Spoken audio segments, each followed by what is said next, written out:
afternoon, cats, faculty, family, and friends. Since its graduation, I have a feeling we're in the mood for an overly extended metaphor for high school. So today, I'm going to talk to you a bit about feet. Yes, you heard that right, feet. On my first day at San Mateo, I drew a detailed map, carefully taking note of the exact number of steps before each turn from one class to the next. In retrospect, it was definitely overkill, but I'm sure some of my peers did the same.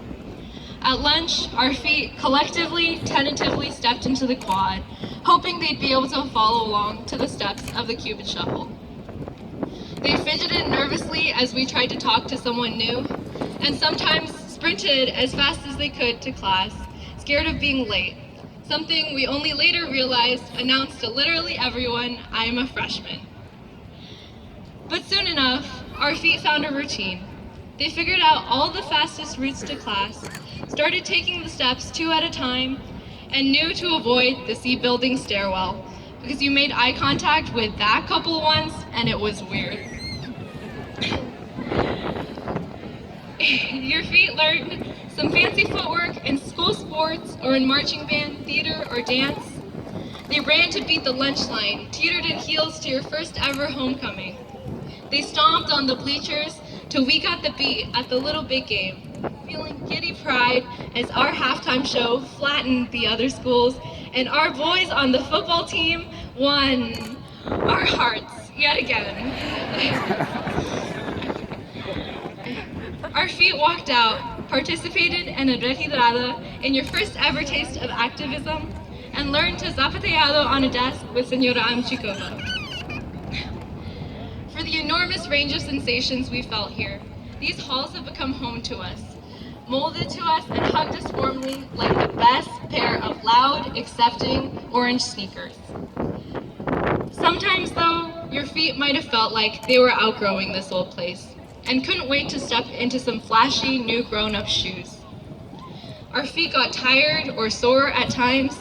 There were some rough inclines and places where we laid flat on the ground, feeling like no way could we ever get up again. But with 4 long years of running and lunging and stumbling, our feet have grown strong. And so we come to today, our long-awaited graduation.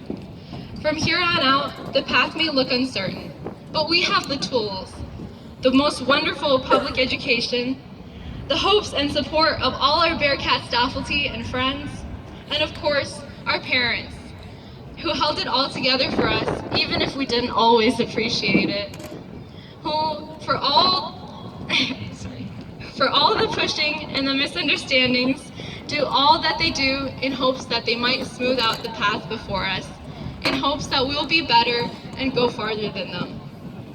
Thank you, Mom and Dad. 爸爸妈妈 我终于想明白了 So let's do them right. Let's show them that we've taken their lessons to heart, that their efforts with us are fruitful. We've all got new terrain to take on now and new shoes to fill. Maybe you're apprehensive, feeling like they might not be a great fit or you won't be able to pull them off. But in time, we'll settle in again and come to love their warmth on our feet, just as we have with our home here. Even as we hang up these bright orange sneakers and the warm, familiar, slightly sweaty embrace of San Mateo, our feet, filled with the muscle memory of lessons learned these past few years, will carry us far. We're young and our feet won't tire unless we let them. I'm so proud to be standing with you all today, class of 2018. Let's go do great things. Woo.